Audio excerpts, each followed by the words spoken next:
les humains. C'est impossible. Le décalage est trop grand.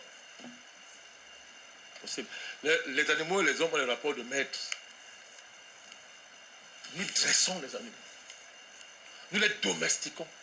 Pour qu'ils apprennent à se familiariser avec les hommes.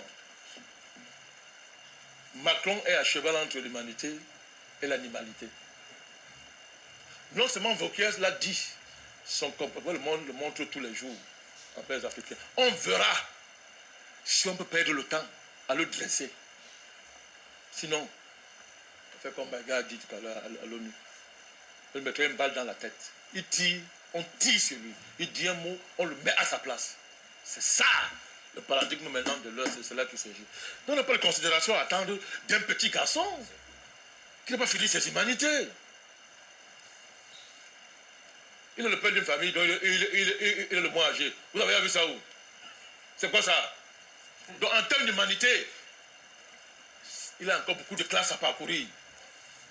Il parle aux Africains, il est qui, il parle à qui? On ne le considère pas. Tu n'as pas besoin de considération, il n'existe pas. Il n'existe pas. Je termine, j'ai une pensée pour le peuple Bidjan. Le peuple Bidjan. Il connaît les Bidjan. Il connaît les Bidjan. Tu connais les Bidjan. Ils m'ont dit, président, ne les oubliez pas. Tout à fait. Les Bidjans sont le peuple qui est en situation de génocide en Côte d'Ivoire. Tout à fait. Ce sont les autochtones d'Abidjan.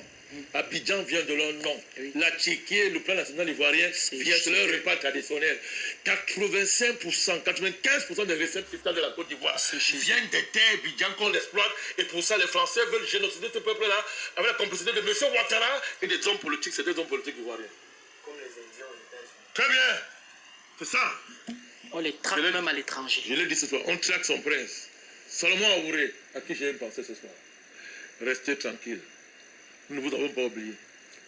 Bientôt, vous serez de retour dans l'actualité internationale.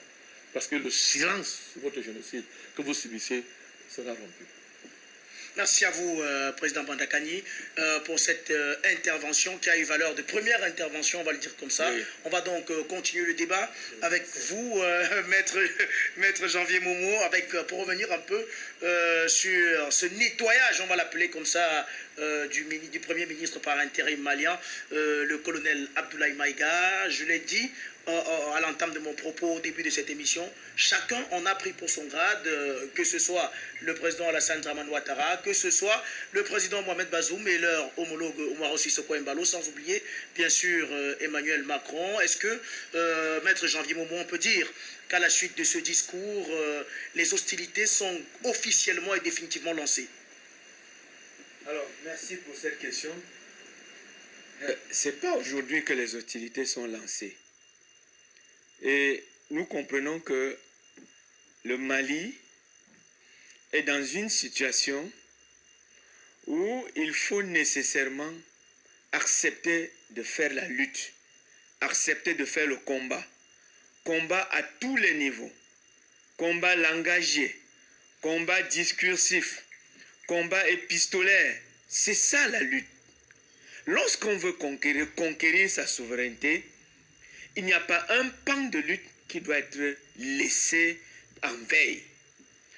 Si nous n'avions pas écouté effectivement ce que Embalo, Alassane Dramane Ouattara et tous les Bazoum et tous les autres pensaient du Mali, on pouvait croire à un discours imaginaire, philosophique, mais nous avons eu un discours qui répond avec les arguments nécessaires, avec les arguments indispensables à tous ceux qui aujourd'hui sont dans le complot contre le Mali. Parce qu'aujourd'hui, le complot contre l'Afrique s'est transporté, s'est transposé au niveau du Mali. Ce qui se passe au niveau du Mali, c'est la guerre contre la conquête de la nouvelle souveraineté des peuples africains. Et ce sont les Maliens qui sont mis au devant. Et si nous, les Africains, nous voyons la dextérité avec laquelle les autorités de la transition malienne sont en train de mener ce combat pour l'Afrique, nous ne pouvons qu'en être fiers. Monsieur Wafo, ce n'est pas aujourd'hui que ce combat est ouvert et ce n'est pas aujourd'hui que le combat va s'achever. Il va aller jusqu'à la victoire finale de l'Afrique. Et la victoire finale de l'Afrique va marquer la nouvelle Afrique où sa superficie véritable sera connue et respectée. N'oubliez pas cette conspiration internationale qui, en géographie et en géopolitique, présente l'Afrique comme un petit continent au rang des autres, alors qu'en réalité, lorsque nous regardons la superficie de l'Afrique, elle ne représente pas ce qu'on a sur papier. Donc, la conspiration contre